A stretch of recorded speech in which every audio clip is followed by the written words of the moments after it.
Ganitong luto naman nga sa atay ng baboy ang gawin mo, ang pork liver steak. Ay di tara, simulan na natin.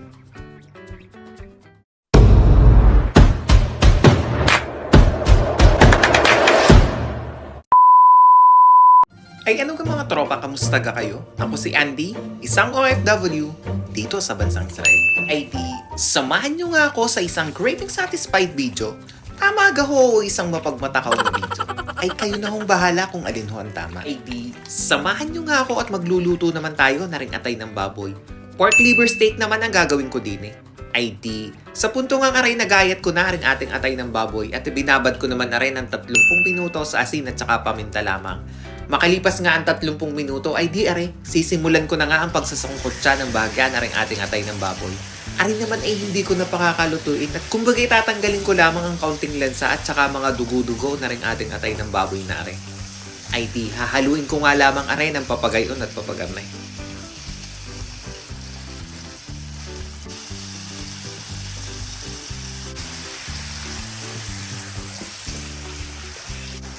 Ay di, makalipas nga lamang ang ilang minuto ng pagsasangkot siya na ring ating atay ng baboy na rin. Ari naman ay hindi ko na pinakaluto pa at sa tunay lang ay kapag sobrahan nga sa pagsasangkot siya, ay di kukunat naman nga ring ating atay ng baboy. Ay di, isa-set aside ko nga lamang muna rin at ilalagay ko nga din sa ating isang bangkok. At nang sa ganun ay masimulan ko naman nga ang paggigisa na ring ating mga aromatics. Dini ngay naglagay lamang ako ng kaunting mantika din sa ating kawali. At ihintayin ko lamang aring uminit at nang sa ganun ay masimulan na nga natin ang paggigisa. Nagsimula nga akong magisa din sa ating bawang. Ari naman ay hahaluin ko lamang ng papagayon at papagarne hanggang sa mag golden brown o maglabas na ng sariling aroma aring ating bawang.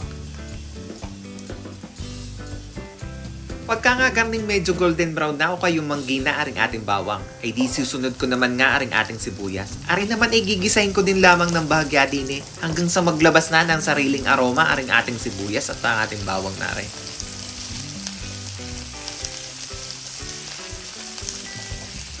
Alipas nga lamang ang ilang minuto ng ating paggigisa na ring ating bawang at sibuyas. Isusunod ko naman niyang ilalagay aring ating sinangkutsang atay kanina.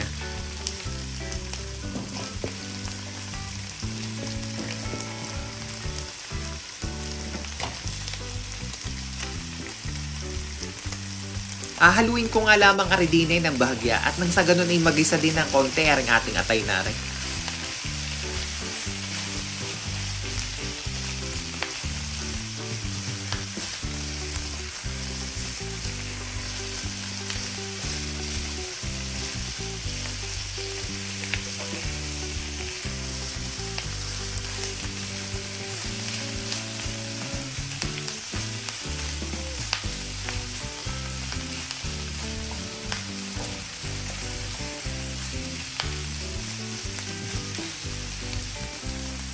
Tapos kung ang mahalo-halo o magisa ng bahagya aring ating atay na may sibuyas at saka aring ating bawang, isusunod ko naman ngang ibuhos aring ating toyo.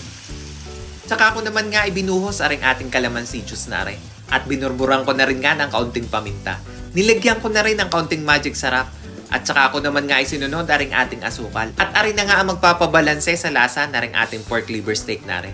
At saka ako naman nga ari hahaluin ng bahagya ng papagayon at papagarne. Hanggang sa tuluyan na ngang magisa o kumapit na rin mga sangkap na pinaglalagay ko din sa ating atay ng baboy na rin. Di, maiba naman nga tayo. Ay di, para naman nga sa magtatanong ng full recipe na rin ating pork liver steak na rin, ay di, bisitahin nyo na lamang yun dun sa may baba sa may description below at makikita nyo na ang tamang sukat at sangkap na mga pinaggagamit ko din sa ating pork liver steak na rin.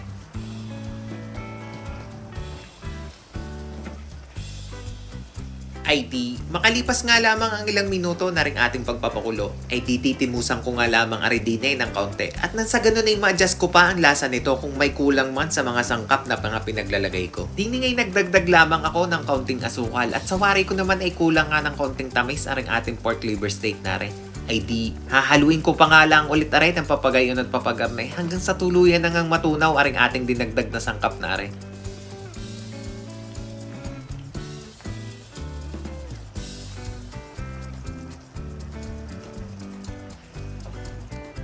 Ay di, titimusan ko nga lamang ulit aridine ng kaunti at nang sa ganun ay makasigurado nga ako na panama na ang lasa nito.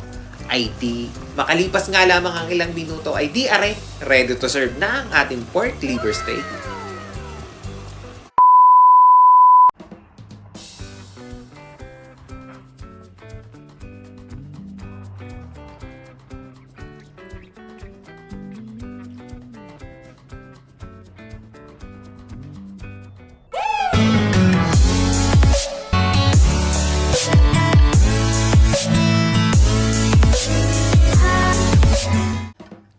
mga tropa, ay di salamat nga pala sa inyong panonood ay huwag niyong kakalimutang mag-subscribe.